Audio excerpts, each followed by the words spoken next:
My most favorite topic of all the CME topics was deep brain stimulation and its surgical aspects. We have seen previously in our neet UG days or probably neet PG days, we actually doesn't know what it means. We just know it is deep brain stimulation and we don't know anything other than that. So that is why this is the topic of interest. So let's dive into this video what we are gonna learn. First of all, if you can look into this picture very carefully, I will give you a basic idea of actually what happens with deep brain stimulation. It's a very interesting topic, guys. It's like which is shown in movies, you are gonna control the patient's brain. That is how it works. For doing that, you have to do some process upfront. So this is the electrode which is placed in patient's brain. This deep brain stimulation surgery is not a surgery done in single setting. It has to be done in two settings. So there were these electrodes placed on the patient's brain, which will be connected to the electrodes pulse generator on the chest, which is placed here. I will make it easy for you, so kindly listen carefully, guys. We will do this surgery in two ways. First thing, we will put two electrodes in the brain and send the patient away to home. And after 1 week or so, we will ask the patient to come and we will put two pulse generators on the patient's clavicle. Under the clavicle of the patient, under the pectoralis major. These two pulse generators are inserted 1 week later. And now these two are connected. The electrodes in the brain and the stimulator are connected. Now we can control the patient's brain very well. But the thing is, this particular placing electrodes in the brain is a very difficult surgery. The main deep brain stimulation surgery is of placing these two electrodes in the brain. First, what we will do, give the scalp block to the patient.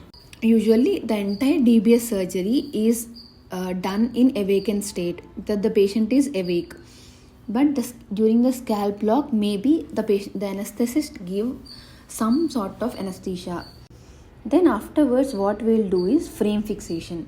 Frame fixation is something, what happens is you will be fixing one particular frame on the patient's head. Like it will look something like this.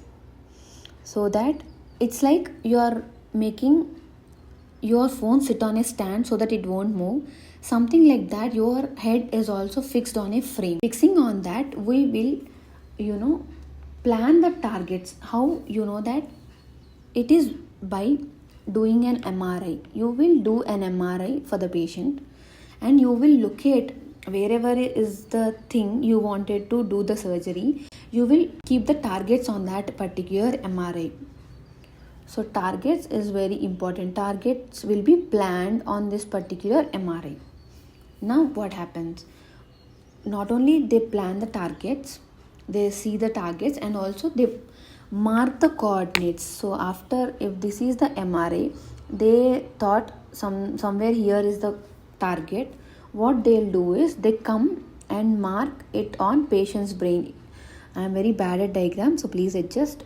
So if this is the patient's brain, if MRI it is showing here is the target, then apparently we are marking that particular line as a coordinate on the patient's scalp. That is what meaning of coordinates is. Now we will do a burr hole. Why we will do a burr hole? Burr hole is something like when you are doing a laparoscopic surgery into the abdomen, you will make a hole. If you will make it on brain, it will say something like this. Okay, burr hole is something you will make a hole through the coordinates which you have already marked on the patient's brain, and you will send every instrument through that particular burr hole so that it would be easy to access. So burr hole will be done. Burr hole is not only for instruments, it can be used for draining things, draining blood and all. Now we will do an MER examination. That is, the patient is already awake now and the patient will be telling you whether we will ask the patient to do whatever we ask him to do. Like we ask the patient to move the fingers, move the legs. We ask him to do. If he is able to do that, then it is the target place we have reached. If he is not able to do that, I think we have to move more. That is how he will figure out, the surgeon will figure out that is the center or not.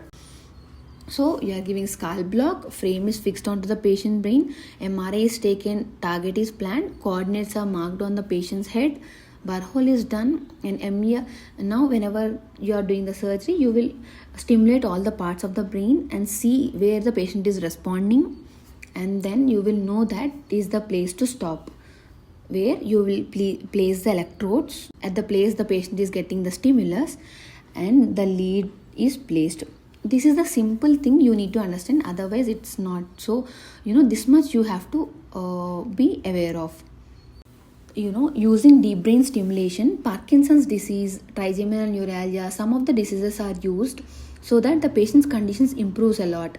This is a study about how deep brain stimulation works. Actually, it is not a cure, but it is a prevention.